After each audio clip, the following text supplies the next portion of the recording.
Halo, mari kita mengenal virus bersama Eva Astri. Sebelum kita membahas lebih dalam apa itu virus, mari kita ulas mengenai sejarah virus.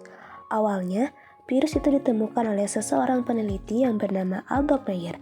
Dia menemukan pada tumbuhan tembakau, ternyata muncul bercak-bercak. Makanya, dia bilang tembakau itu mengalami penyakit mozaik. Tapi, dia belum tahu jenis patogen yang menyerang, yaitu apakah bakteri, tapi dia memang berasumsi bahwa itu adalah bakteri. Beberapa tahun berikutnya, seorang peneliti bernama Dmitry Panosky, dia menemukan bahwa ternyata makhluk yang menyerang tembakau ini saat disaring pada saringan bakteri, ternyata dia lolos. Jadi, dia berpikir bahwa ini pasti bakteri yang ukurannya sangat kecil.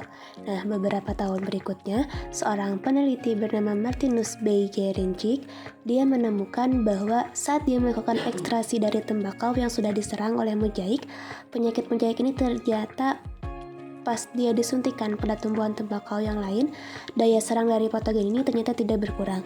Maka, dia berkesimpulan bahwa patogen yang menyerang tembakau ini adalah gen yang bisa bereproduksi. Seorang peneliti bernama Wendell Stanley menemukan bahwa patogen yang menyerang tembakau tersebut ternyata bisa dikristalkan. Jadi, dia berpikir bahwa ini bukan bakteri, tapi ini adalah makhluk lain yang kita kenal dengan virus. Ketika kita berpikir tentang virus, kita sering memikirkan agen biologis yang bertanggung jawab atas influenza, Ebola, atau COVID-19. Kerusakan yang disebabkan oleh virus ini terhadap masyarakat sangatlah signifikan. Tetapi mengapa virus menginfeksi kita? Apa peranannya dalam biologi dan apakah ada pengaruhnya? Cara kita memanfaatkan virus agar bermanfaat bagi umat manusia, mari kita mulai dengan melihat apa itu virus. Virus adalah agen infeksi terkecil yang terdiri dari materi genetik, baik DNA atau RNA, yang dikelilingi oleh lapisan protein pelindung yang disebut dengan kapsid. Kapsid terdiri dari bahan-bahan identik yang dikenal dengan nama virus atau kapsomer. Karena virus ini cocok untuk membentuk struktur 3 dimensi, virus ini dapat diklasifikasikan menjadi virus yang tidak berselubung, yang dapat memiliki bentuk kompleks, helix, atau icosahedral. Dan virus berselubung yang berbentuk bola karena kapsidnya dikelilingi oleh membran, tidak seperti kebanyakan virus agen biologis lainnya. Virus tidak bereproduksi sendiri, tetapi menginfeksi sel inang, membajak mesin sel, dan memaksanya menghasilkan virus baru. Jenis virus menentukan cara virus masuk dalam sel. Beberapa virus yang tidak berselubung memiliki protein di permukaannya yang berikatan dengan reseptor di sel. Di luar sel, anggaplah protein permukaan virus sebagai kunci yang cocok dengan gembok di permukaan sel. Jika protein yang cocok, maka sel tidak terkunci dan virus dengan gembok di permukaan sel. Jika protein yang cocok, maka sel tidak terkunci dan virus dapat masuk. Virus lain yang tidak berselubung akan menempel di bagian luar sel dan pada dasarnya menyodok arah jarum menembus membran untuk menyimpan materi genetik virus di dalam virus yang terbungkus. Di sisi lain, dikelilingi oleh membran seperti yang ada pada sel. Hal ini memungkinkan virus untuk menyatu dengan sel, melepaskan kapsid di dalamnya, terlepas dari strategi yang digunakan virus untuk memasuki sel. Proses berikut ini sama dengan materi genetik virus yang berakhir di ribosom. Mesin seluler yang akan menerjemahkan materi genetik virus menjadi protein.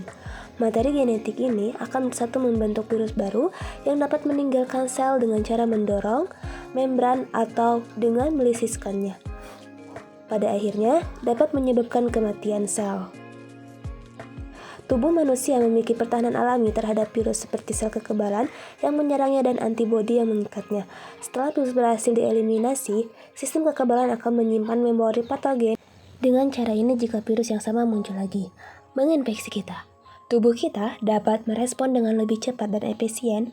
Sayangnya, tubuh kita tidak selalu mampu menghilangkan virus. Dalam hal ini, cara terbaik untuk melindungi diri kita adalah melalui vaksin. Suatu bentuk kekebalan buatan yang melibatkan pemberian virus yang dilemahkan dalam dosis rendah ke dalam tubuh. Meniru proses kekebalan alami yang memungkinkan tubuh untuk mengingat virus tanpa individu yang divaksinasi benar-benar mengembangkan penyakit. Ketika tidak ada virus, atau pengobatan dan tubuh tidak dapat melakukan serangan yang memadai, kita berisiko virus akan bereplikasi pengendalian dan penyebaran ke seluruh populasi. Contoh utama dari hal ini adalah pandemi COVID-19 yang disebabkan oleh virus corona baru SARS-CoV Virus ini dianggap zoonosis, artinya pertama kali ditularkan dari hewan ke manusia. Wabah pertama tercatat di Wuhan, Cina pada bulan Desember, dan virus ini dengan cepat menyebar ke seluruh dunia, menginfeksi lebih dari 20 juta orang dan membunuh lebih dari 820.000 orang pada bulan Agustus tahun 2020. Meskipun virus dapat menimbulkan dampak buruk, sebagian besar dari virus tersebut tidak benar-benar menginfeksi manusia. Bahkan, beberapa di antara sangatlah penting, seperti bakteriofag yang dapat bertahan hidup. Misalnya adalah virus kompleks yang membantu kita melawan bakteri bahaya. Mereka membajak bakteri yang menginfeksi tubuh dan memaksa mereka menghentikan produksi komponen bakteri yang berbahaya. Menghentikan kerusakan yang disebabkan oleh bakteri tersebut karena bakteriofage tidak merusak sel kita dalam prosesnya. Telah menggunakan untuk melawan infeksi seperti E. coli dan Staph karena bakteri menjadi lebih kebal terhadap antibiotik. Antibiotik bisa gagal dalam melindungi kita, sehingga bakteriofag bisa menjadi sangat berguna. Dengan teknologi baru, kita sedang belajar bagaimana memanfaatkan virus untuk menggunakan demi keuntungan kita. Saat ini, kita melakukan beberapa virus sebagai wadah pembawa pesan dengan menghilangkan gen-gen yang memungkinkan berbahaya yang akan disisipkan virus ke dalam DNA kita, dan menggantinya dengan rangkaian yang dapat berguna bagi kita. Misalnya virus herpes telah digunakan untuk mengobati kanker dengan mengganti materi genetik virus dengan DNA baru yang dapat menargetkan dan menyerang sel-sel tumor. Walaupun masih banyak yang harus dipelajari tentang virus, menjadi jelas bahwa virus bisa lebih dari sekedar penyakit yang diketahui penyebabnya. Mereka bahkan mungkin menjadi pahlawan super dalam dunia kedokteran. Penyakit yang selanjutnya yang disebabkan oleh virus yaitu muntah dan diare. Pada orang dewasa, biasanya bukan bertanda sesuatu yang serius dan cenderung hanya berlangsung 1 atau 2 hari. Ini adalah cara tubuh membuang zat berbahaya dari lambung atau reaksi terhadap sesuatu yang mengiritasi ke usus. Norovirus adalah penyebab umum muntah dan diare atau gastroenteritis. Biasanya sistem kekebalan tubuh kita bekerja dengan baik dalam melawan hal ini, tetapi terkadang masalahnya bisa lebih serius. Jaga diri kita sendiri dan tetap terhidrasi sangat penting ketika kita mengalami penyakit muntah atau diare. Minum sedikit cairan secara teratur adalah cara terbaik untuk melakukan hal ini. Dengan meminum obat anti diare, sesekali untuk mempersingkat durasinya.